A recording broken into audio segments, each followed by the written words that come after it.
nakabayad ka. Remind mo ako maya. Di pagkikuha na ba yun? Magandang umaga po. Ito lang. Iba-vlog ko po ngayon yung taong binuto ko ng pagka-presidente noong 2022. Siya po si Isko Moreno. Siya ang pinili ko over Leni kasi naglalaban-laban ang utak ko kung kay Leni ako ko kung kay Isko. Binoto ko si Isko. Ang basihan ko po ay maganda ang ginawa niya sa Maynila. Talagang maganda. Although marami akong narinig na corruption laban sa kanya pero overall mas matimbang yung pagiging magaling niya na pagiging mayor ng Maynila. Na iniisip ko, kagaya ng pabahay sa condominium, binondominium, yan ang mga outstanding na gawain na nagiging basihan ko na numero 1 na kung bakit sinuportahan ko siya kasi number 1 na problema ng mga tao sa buong Pilipinas ay bahay. Kasunod ay kabuhayan. So kung kabuhayan, klase-klase yan. Mayroong mangingisda. So kung mangingisda, suportahan mo sila sa pangingisda nila. Lahat ng pangangailangan, pati training, pati kaalaman. Pati magbibigay ng support sa kanilang mga anak, paano makapag-aral na maayos, misis nila. Pagdating naman sa magsasaka, dapat maibibigay ka rin na mga lahat ng klaseng pangangailangan ng magsasaka. Pagdating naman sa ibang klaseng mga hanap buhay, ay kailangan may ibibigay ka rin na tulong. So may mga hanap buhay na pang-opisina, dapat tutulungan mo sila. Sa mga pang-opisina, nakikita may mga teachers, may mga police, kung ano pa. So yan po ang basihan kung bakit pinili ko po si Isko noong araw na magiging presidente ko. Siya pinili ko. So, over the years, natalo siya pagka-presidente. I still hope na pagkasunod na election, he will come back kasi unang-una, ang judgment call ko sa kanya, magaling siya sa pag-execute ng mga proyekto. At naniniwala ako na hindi siya magaling sa pagsasagawa ng batas kahit na naging vice mayor siya at nagiging konsehal sa Maynila. So ito na siya ngayon, tumakbo na siya, bumalik siya sa Maynila. Mas pinili niya, imbes na maging senador, na matunog na senador, mananalo siya, mas pinili niya na magiging mayor ng Maynila. Ito nga, naging mayor na siya ulit. Ito na siya ngayon. Sa pagiging mayor ng Maynila, ay tuloy-tuloy lang siya. Ang number 1 na problema ng Maynila nang pumasok siya ay basura. At sobrang dugyot tingnan ang Maynila. At in fairness to him, nagawa na yan. So, ibig sabihin, hindi nawawala yung tiwala ko sa kanya na sakasakaling tatakbo pa siya uling presidente ay talagang susuportahan ko pa rin siya. Ito na lang. Patuloy na patuloy. Nagiging quiet lang. Hindi ko lang namamalayan. Maraming iba nakakaalam pero ako hindi ko nakawan. Pero mukhang bumago yung pagtingin ko sa kanya nang hindi niya nakikita yung mga bagay-bagay na dapat suportahan niya o dapat hindi niya suportahan. Kasi ang mas marami po na nakatingin, nakakita, yung corruption po klarong-klaro na nagginawa ni BBM. Tapos, iwas po pa rin siya. Ayon ang sabi tungkol kay BBM. Si Marites Cuales, Sernal Kobayashi, maraming salamat at na pumasok ka. Pero mali yung sinasabi mo, kulong forever digong nyo. Kasi unang-unang wala ka namang basihan. Anong ebidensya mo? Kwento lang na mamatay tao. Tapos, bakit hindi ka naman maniniwala? Bakit hindi mo kulong forever si BBM? Marites Cuales, Sernal Kobayashi, sa Japan ka pa naman. Kung banwa. Pero dapat sana magiging fair ka. Kung gusto mo ipakulong ang pumapatay ng tao, ipakulong mo rin ang mga nagangawat ng trilyon-trilyon. Bernard Magtibay, maayong aga dira sa San Joaquin, Iloilo.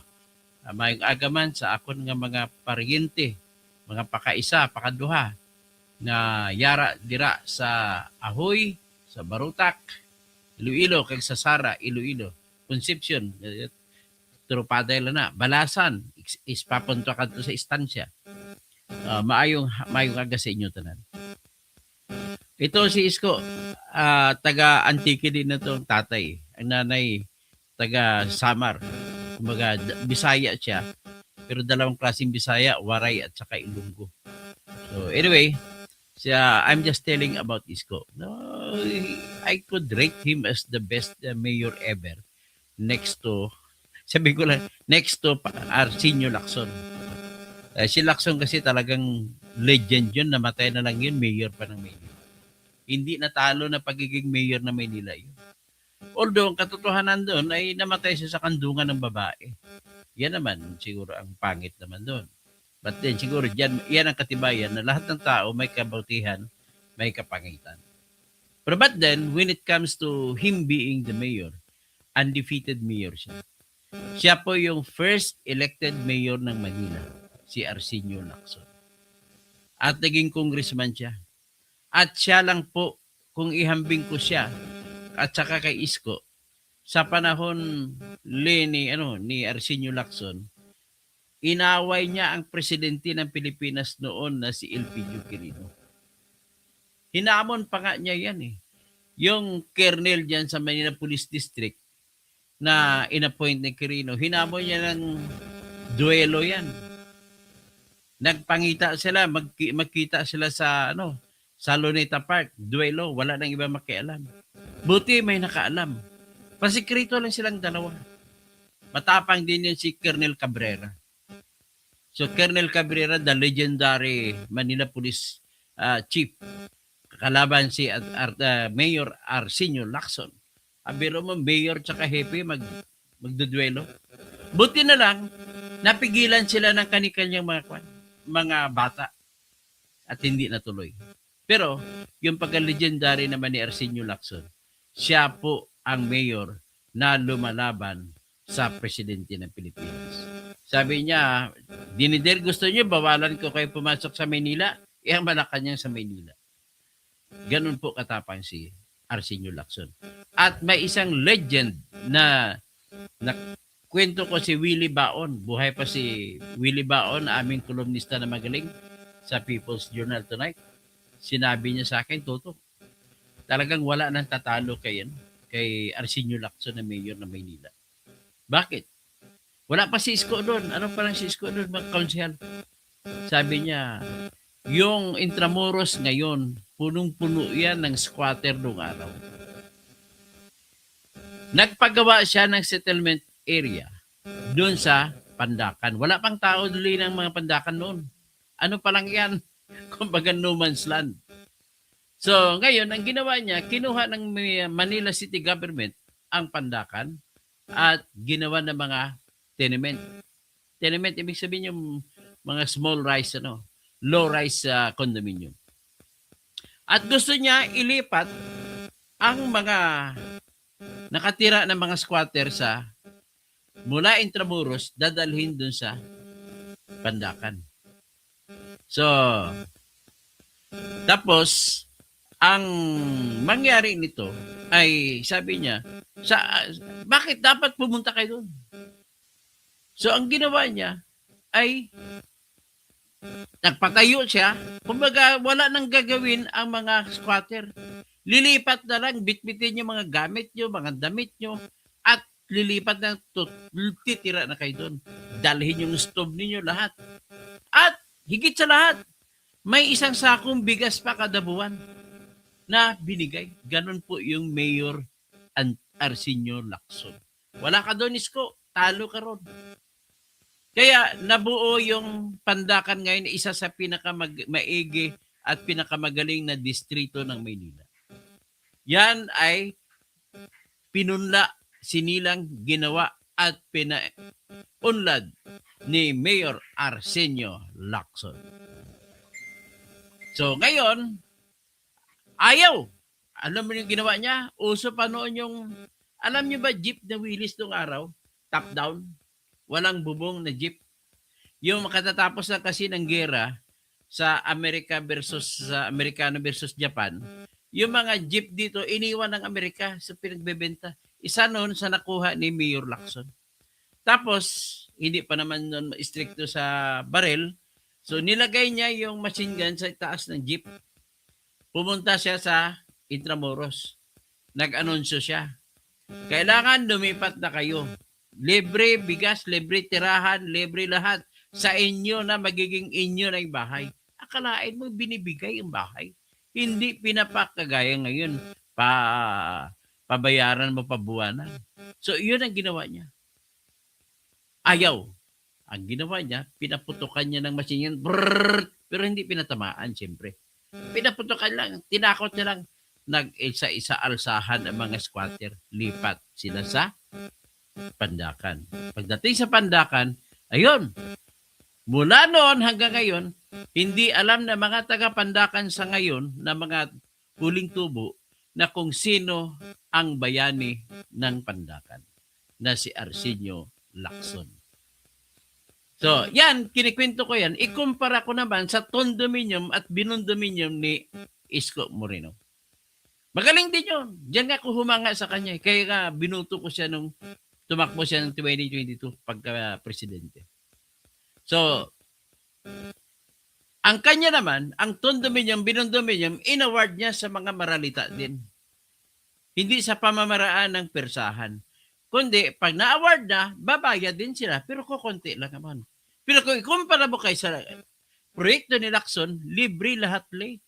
Kada buwan sa loob ng 5 taon, may isang sakong bigas. Ganon po mag-develop ng komunidad. Ganon po magpapaunlad. Kita mo ngayon, isa sa pinakamaunlad na lugar ng Maynila, hindi dugyot, ang Pandakan.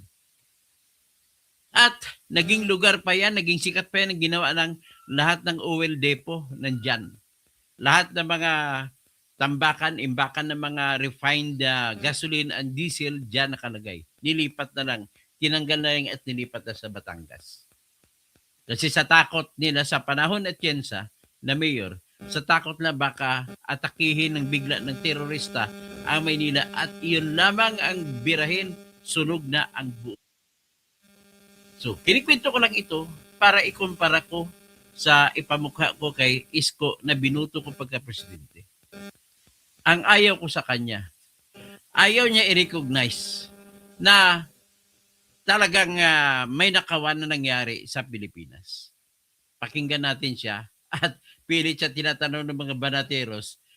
Alam mo, mga banateros na hindi ko sila kabagang eh. Nagdedebate rin kami dyan. Si Bantag ang tinitira, inaaway ko din sila. Pero ito nga, sa puntong ito, kakampihan ko mga banateros. Yan, pakinggan natin yung interview nila kay Isko. So, Yorme, kanina, nabanggit niyo yung about sa krisis. Sinasabi kasi ng palasyo na wala pa tayo sa krisis. Ano pong masasabi niyo doon? Sinabi ni Presidente, crisis na tayo. Ano lang, may mga confusion lang siguro sa mga message ng ibang ahensya. Tama, dinidepensa niya sa ngayon. Nakalaban niya yan si Bongbong Marcos. Pero ngayon dinidepensa niya. Pero very specific si Presidente. I was there. And I heard it from him. Yung mga salita na yan, dinidisregard niya yung mga katotohanan na lahat ng flood control ay hindi magiging flood control projects kung walang perma si BBM. Dinidisregard niya yung mga lumabas na sigutesa na sa tingin niya ay hindi totoo. Dinidisregard niya yung mga lumabas na mga 18 sundalo na nag-deliver para kay Sandy, pero pinapalabas niya parang hindi totoo. Pero kinikilala niya ang kabaliktaran doon. Kinikilala niya na si Saldico ay talagang dapat parusahan, para dapat kasuhan. Kung kasuhan mo si Saldico, parang mayor ka, kung mga ang vice mayor mo, ang deputy mo, ninakawan ka, ibig sabihin mangyayari ba yun, nanakawan ka? Ikaw ang boss, makakalusot. Yan ang problema mo, Isko. Nag-isip na ako kung suportahan pa kita o hindi. Na may mga challenges tayo sa nangyayaring krisis na to sa Iran at Amerika at Israel. So, ibig sabihin, Yorme, sinungaling si Anticler. Hindi ko alam sa inyo, hindi ko alam kung sino nagsabi nun eh. Kasi sinasabi ko, Depensa niya talaga si BBM mo. Ang problema kasi sa iyo, ayoko lang sabihin, pero mukhang nabahira na ni BBM ang nangis. Kasi sinasabi ko, yun ang galing kay Presidente Marcos mismo. Dahil I was there. Marami kaming conversation eh. Talagang alam mo ito di ba pababa na kami. Di ba yung SM kahapon? Yes. Yung punsang araw. Pababa na kami sa Sagdan. Ihatid ko na siya sa Chikot doon sa Siruan. Sabi ko, ako, at least ngayon kahit papaano, yung mga taxi, pare, kawawa naman yung mga middle class. That's the exact word of President Ferdinand Marcos Jr. Wala na tong sugar coating That's the exact word. So, he knows. Ang hirap pa sinungalingan nun, lalo na, tenga ko, maaliwanag pa naman siguro ng tenga ko, no? Ito isyo kung may krisis o wala. In fairness, I have to give it to the President. He knows that there is crisis. So how do you rate the president with regards to this crisis na nangyayari? Well, Yeah, how do you rate? Ibig sabihin, paano mo titingnan siya? Ano sa tingin mo yung kanyang reaksyon sa pagsolba ng mga problema sa corruption? I cannot rate him on the basis of the entire country, no? Kasi I cannot see what's outside of Manila. Yes. But if you ask Manilans, ako personally, I'm really grateful. He's really addressing it. The way we request, the way he acted, the way yung mga initiative niya, tumatama kami. Ito na naman tayo, Dada. Parokyal na naman ang dating ko.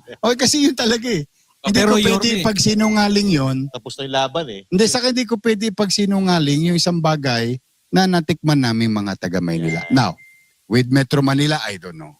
With Buong Pilipinas, I don't know. I cannot attest on something that is, Ang problema sa iyo, hindi mo kinikilala yung corruption na nangyari.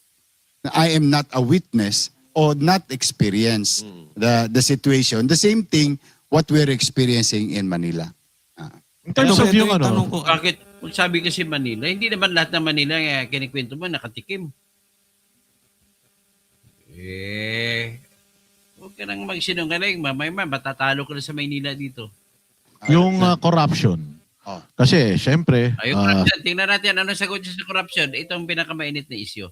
Kasi alam naman natin, ang konteksto nito, alam naman natin na hindi pwedeng mangyari ang corruption kung hindi ilalabas ang pera na gagamitin sa flood control.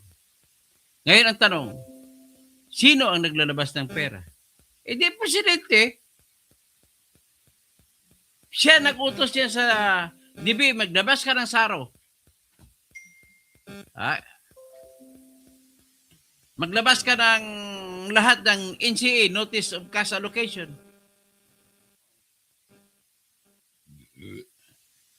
So kung ganon, na presidente ang naglabas, alam ka naman na pag kinurakot yon yung nilabas na pera, ay hindi niya alam.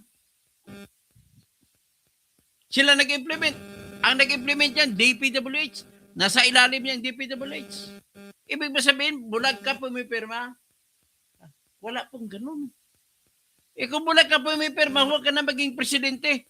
Mag-resign ka na.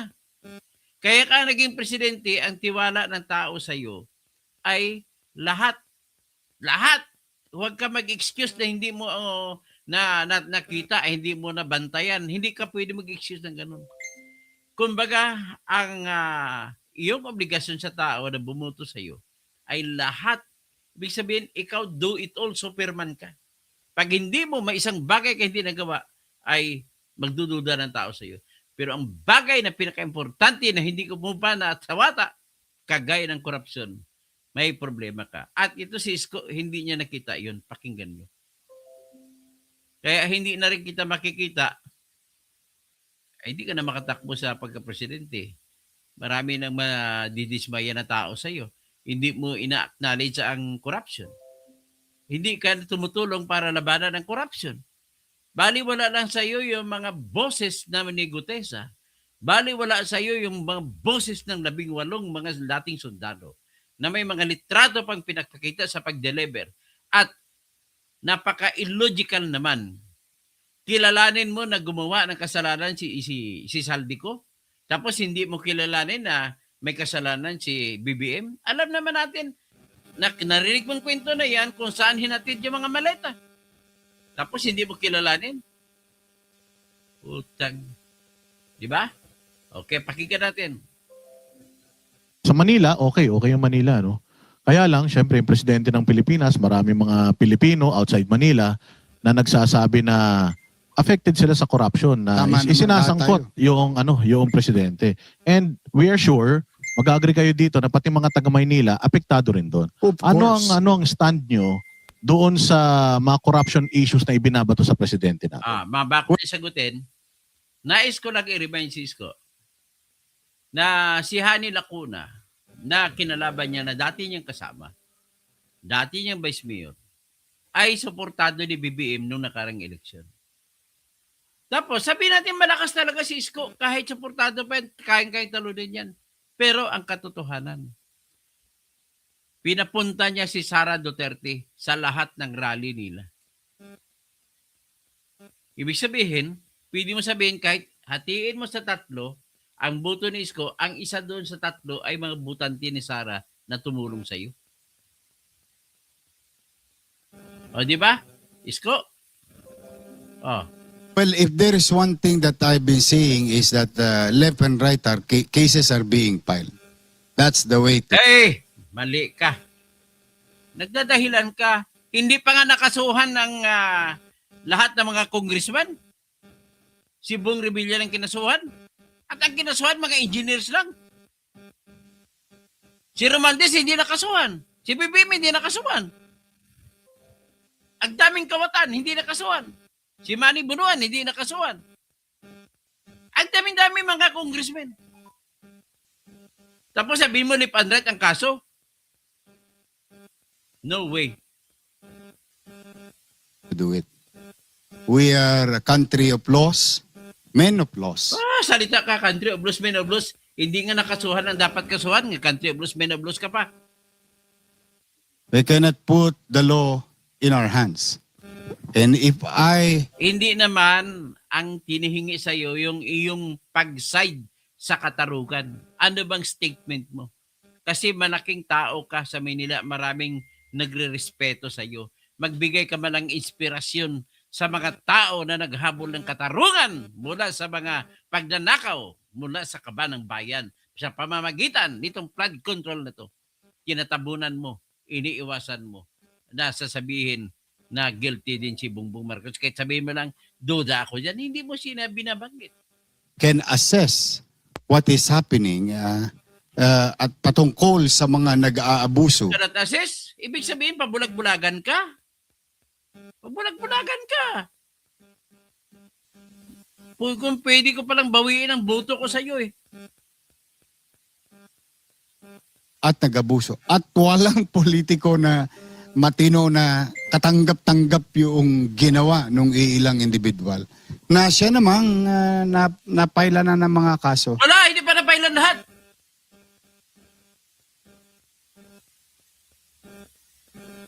Gumagawa ka pa ng dahilan mo eh. Asa man napail dyan? Si Garjola, pinakamalaking kinanakaw ng mga congressmen. Si Arjo Otayde. Si Patrick Michael Vargas.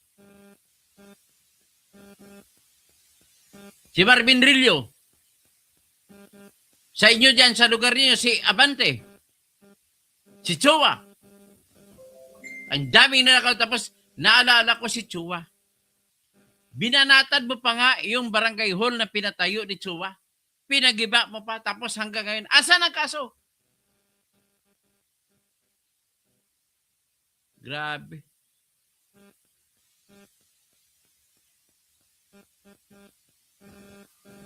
And that's the way to do it.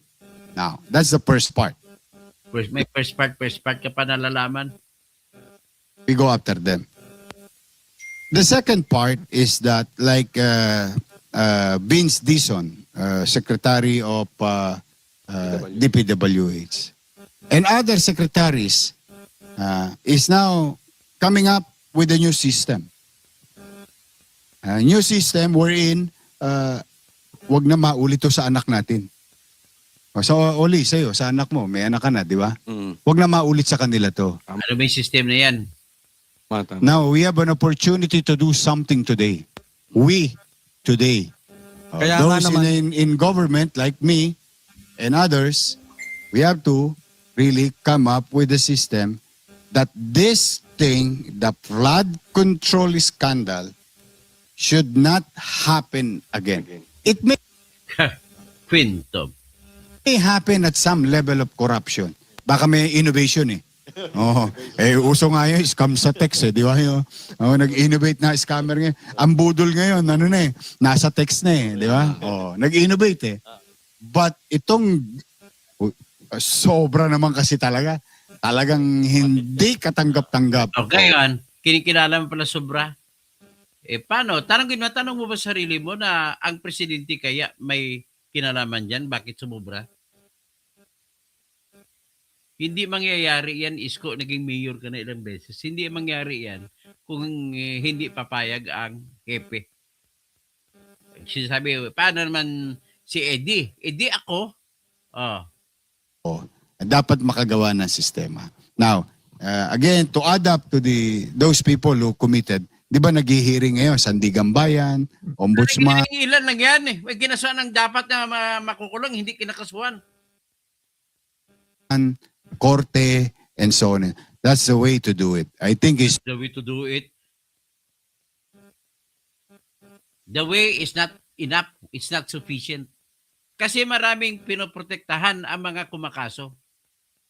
Si Rebulya ang taga-kaso dyan. Pero marami siyang pinoprotektahan. May kinakasuhan niya siya pero ang kaso ay nakadesinyo na para i-dismiss. Yung kinaso niya kay Bong Revilla para i-dismiss yun. Walang ebidensya kay Bong Revilla. Para lamang mapaminsahe ko naman papugi sa tao, kinasuhan naman namin na. Ang problema namin, hinahanap namin kasuhan, number 1, si Saldi ko. Number 2, si Romualdez. Number 3, si Bongbong Marcos mismo. Pati mga congressman niya nagnakaw lahat. Dapat yan ang kakasuhan. Tapos, ang mga contractor, gamitin ninyo, kakasuhan nyo rin yung ayaw magkipag-cooperate kasi ang contractor lamang po at wala nang iba ang nakakaalam kung sino ang kumukuha ng pera.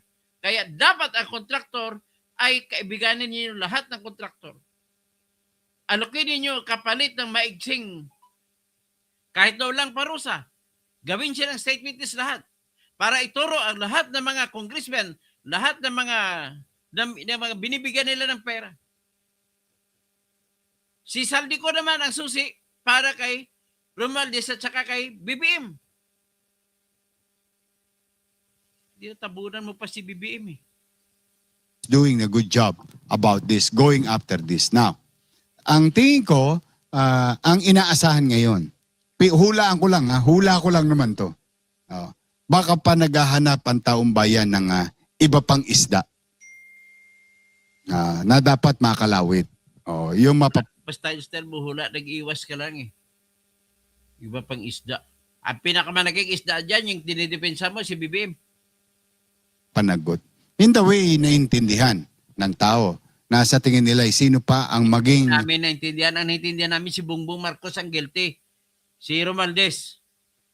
At si Saldico. Pero pwede siya magamit ng state witness, si Saldico. o naging kasapakat. Yung humawak sa kawali. Yung Ito, Yorme, ito yung tanong ng taong bayan. Ah. Lalo-lalo na yung mga tagasunod ninyo. Kasi ito si Yorme, iniyakan ko to nung nung kumpanya dahil magkasama kami nito. Simula't Olats tayo. Olats tayo. Pero itong tanong na to, hanggang ngayon, ini-imagine ko pa rin to eh. At ini-imagine to ng mga tagasunod ninyo. Kita mo, ang sagot niya dito ang layo.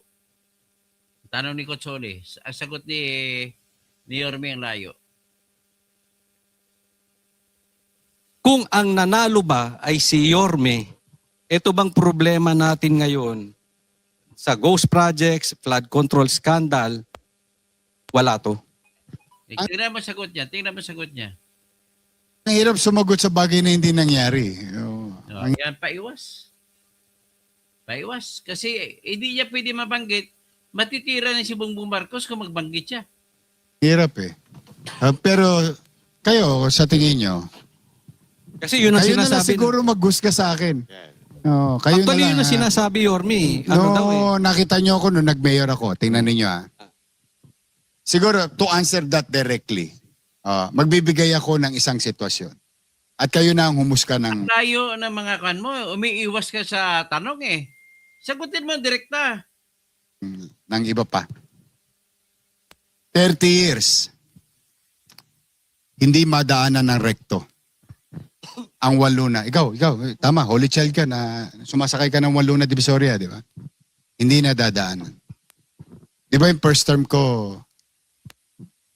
pag-assume ko July 1, July 3, bukas na ang rekto at Waluna.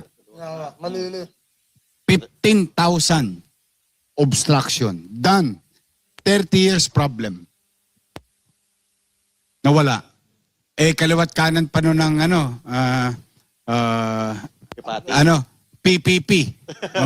Pantawid Pamilya. Offer. Kaliwat kanan nun. Nag-umpisa ang mga paiwatig nun. 2 million a day. 5 million a day hanggang matapos. Ano nangyari? Nalinis. Natanggal. Tanong, nakabalik ba? Kasi ano sabi ko, pag nakabalik sila sa rekto, Soler, Juan Luna, magduda na kayo. Ang layo sagot, ang tinatanong flood control.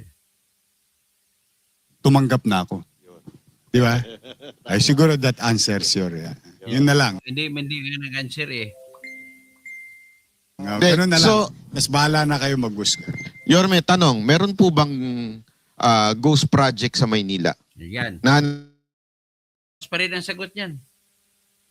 Wala akong nakita, pero ang daming project walang building permit. Yung sa sunog apog lang na pump problem. May bomba pero hindi nga ghost project kasi hindi tinapos. Hindi ko pa nakita. Yun talagang pero pinagigilan mga ko. ghost flood control, wala? Wala pa ako nakita. Sunog apog. Hindi gumagana ang makina, ghost. Para i-pump out ang mga tubig baha. Hindi gumagana. Wala pa. As far as I'm concerned. Kasi yung mga nakita namin, ang dami, di ba? Ang daming project. Billion-billion eh. Billion-billion. Sabi ko, check mo nga yung engineering. Patingin niya ng mga building permit. O wala. Yung kay Abante. Kaya umabot ako hanggang 2022, 23. Hindi mo na pa siya hinabot. Kasama po ba ito yung sa yung Lahat building? sila. Lahat. Wala na akong papangalanan. Lahat sila, whether directly national or congressional, anong tawag niyo doon? Insertion. It doesn't matter to me. Anything that they did vertically and horizontally, kailangan nila ng permit. At dahil doon, kailangan nila magbayad ng contractor's tax. Hindi ko sila masawata. Doon sa ginawa nila. Di ba? Doon sa bagay na ginawa nila. And some of it, maapektuhan ng taong bayan. Saan ko sila nadali? Sa kilikili. Mas masakit yun. Biruin mo, nakasingil ka na, tapos na nahabol pa ng pamala. Hindi ko talaga, iba-blacklist ko talaga sila. Nagbayad sila. Bayad. At yung ibang contractor dyan, ha? Iwas sa sagot yan, contractor ang pinag-uusapan, flood control, ang contractor naman ang pinag-ikwento mo. Mindanao, Northern Luzon, Visayas, doon ang mga address nila. Pero marami sa Metro Manila at Manila. Habol lahat yun. Kaya nagbayad sila ng buwis sa Maynila.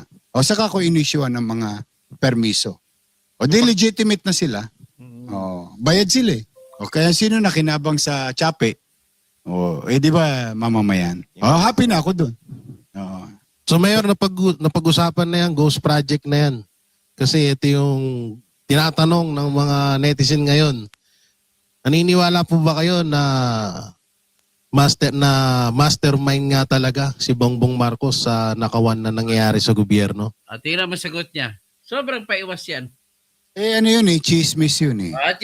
Parang Chismis lang ba yung mga mani-manita? Chismis lang ba na siyang pumipirma ng pondo?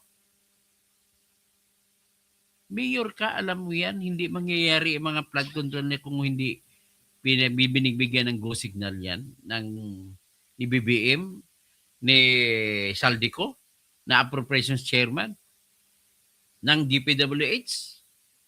At ni Bongbong Marcos, hindi pwede gawin na yung DPWH nang walang alam si Bongbong Marcos dyan. Showbiz ang dating. Oo. Showbiz pa. Yung para sa akin, wala akong makita na itutusok papunta sa kanya. Kunwari ka pa. But generally, like for example, I'll put it sa akin na lamang. Sa akin na lamang. Halimbawa lang, isang department head ko. Tapos sa department head ko may bureau. May nangalawit. Katulad kahapon, may nag-text sa akin. Kinutongan na clamping, ang bayad 900, inoperan 600. Walang resibo. Oh, kilala niyo yun. Kilala niyo yung nag-text sa akin na yun. Yung mayor, hindi mo pwede ikumpara yan yung nangungutong sa kalsada ng mga tao mo sa flood control project. Sa flood control projects, ang pera nanggagaling sa gobyerno. Ang mga kutong naman nanggaling sa tao na kinukutungan. Ang pang-sistema ng pangkutong, hindi alam ng mga mayor yan, hindi alam ng boss yan. Pero itong flood control project, bago mo ilabas ang pera, pumipirma yung boss. Kaya hindi mo pwede pagkumpara yung ginagawa mo. Paiwas ka talaga. Punyeta. Kilala siyang personality. Immediately siniyasat ko. Oo. O tapos ano ngayon? Tigpak. O, kasi totoo yung reklamo. So, lahat naman ng reklamo lang, hindi pa napatutunayan. Kung totoong reklamo, sinabi mo na totoo. Kawawa naman yung inakusahan kung wala palang ebidensya, naniwala ka lang dun sa nagreklamo. Sabi ko, pag pinabayaan ko yun, yung simula sa Sa flood control project, nanggaling ang proyekto nanggaling sa gobyerno. Ang pagbibiding nanggaling sa gobyerno. At yung nagsamasali sa construction bidding ay alam na lahat ng gobyerno. Pagpalabas ng pera galing sa gobyerno. Kaya hindi pwede mangyari kung ako ay malinis na tao na nagpapatupad. Kung ako presidente, hindi pwede mangyari na kukutungan ako. Ganun na po simple. Kaya nga po, kung ako maging presidente, wala pong makakalusot na bidding-bidding na ganun. baba, papalo kay Oli papalo sa akin. Ako mananagot as leader. Kasi under sila sa executive. Aakuin mo. Aakuin mo yung responsibilidad. Ganun ako. Oh, pero yung ipagtuturo ko yung ibang tao, hindi ko titingnan ang sarili ko, baka mamaya maligaw tayo ng landas. Oh. Kaya may kasalanan ba si President Marcos? Ako tingin ko wala. Wala na. Wala kang kwenta. Wala kang kwentang tao. Sa ngayon. Kasi wala namang ebidensya eh. Meron ebidensya, mali-maliit ang ebidensya eh. Anong klaseng tao ka? Sabihin mo pa, walang ebidensya. Mali-maliit ang ebidensya. Ngayon, may kasalanan ba yung iba? Ay, nakita ko yung mga tinuro. O di ba pinailan ng kaso? Yung sagot ko kanina. Pangalat kapailan lahat ng kaso eh. Ugok ka talaga. Hindi ka nagbabasa ng balita, hindi ka nanonood sa social media. Yung kaninang sinabi ko na may mga hinihiring sa sandigan, may hinihiring sa ombudsman. Wala nga, kulang-kulang yun eh. Ikaw talaga, nagkwento ka, kulang ka sa PAX. Kaya fake news lahat ang pinagbabasihan mo. May hinihiring sa korte. Ayun, dapat mapapanagot. Ngayon, kung sino pa Mga hinihiring dyan, yung mga pool guy. Kagaya kay Bong Revilla, wala namang ebidensya lamang kay Bong Revilla. Pagdating sa flood control, wala naman siya pinirmahan dyan. Walang pangalan niya dyan. Kawawa naman si Bong Revilla na kahit may sinasabi na 375 million na napunta sa kanya. tamaan, buntot nyo, hila nyo. Pero Yorme, let's follow your logic. Yes. Sabi nyo kung nagkamali yung isa, tinuro si ganito, tapos hindi nyo inaksyonan, kayo may kasalanan. Tama. Ganun na nangyari. Si Zaldico may kasalanan, hindi inaksyonan ni Romualdez, so si Romualdez ang tinuturo. Alam naman natin, whether we like it or not at we deny, si Romualdez, hindi naman gagalaw yan nang walang basbas ng presidente. Tingnan mo, ano sagot dito ni Isko? So there is a corruption from bottom na nanggaling sa Kamara. Imposible namang walang kinalaman ng presidente. May tinatawag kasing by association eh. Misa pag na-associate ka, for example Ayan nga na naman. Sige, tama na yan. Maubos ng oras ko sa kwento mo na palaboy. Binoto ko ito ng pagka-presidente. Ganito. Tangina.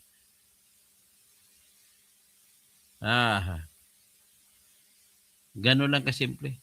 So, walang kwenta to. Hindi ko na ibubuto to. Sayang ng buto ko sa kanya. Bawiin nga, hindi ko naman mababawi yun.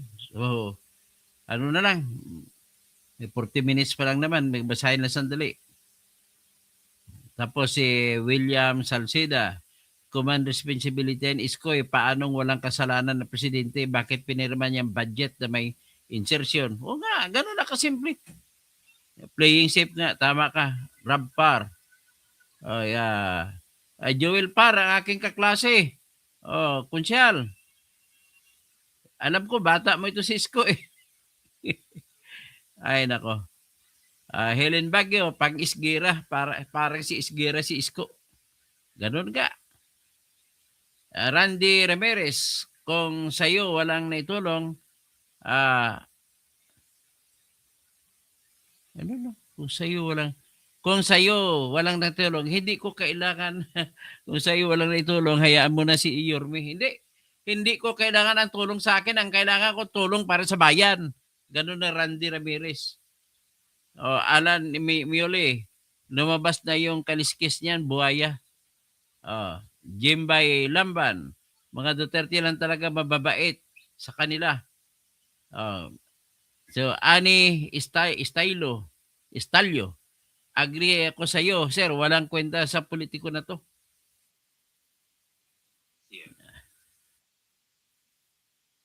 May tumatawag kasi.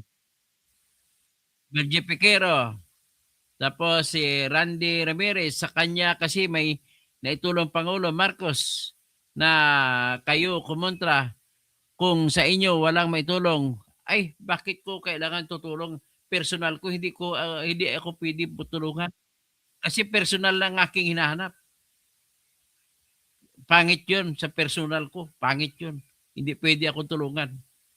Kaya hanggang dyan lang muna. Basta isa na masasabi ko nito ay wala. Dead na to sa akin. Hindi na to walang kwenta yung stand niya. Ang prinsipyo hinahanap ko eh. Hindi mo lang prinsipyo eh.